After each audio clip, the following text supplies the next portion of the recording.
референдумите и занимавањето со некаква си антиевропска во основа риторика е само продолжение, односно посвестум или реакција на отпочнувањето на преговорите. Со други зборови, се она што не успеа да се спречи официјалниот старт на преговорите, сега имаме реакција во форма на референдуми, каде што е интересно,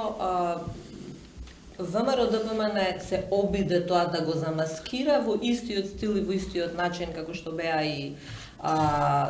не само протестите, него цела риторика неколку месеци и година наназад во однос на почетокот на преговорите со Европската унија позади идентитетот, наводната одбрана на идентитетот, па го таргетираше договорот со Бугарија, односно не го таргетираше ниту договорот со Бугарија, туку уште тоа го направи на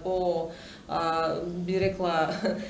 чуден и недостоен начин, тоа е законот за ратификација на договорот со Бугарија, за разлика од тоа левица директно оди на Европската унија, што со други зборови времето е се пократко, односно се помало, каде што со официјалниот старт на преговорите, односно на скринингот во оваа фаза, практично, јас тоа го нареков во една од моите колумни, поминате Рубиконот, нема враќање назад, и тоа се повеќе го разбира тие што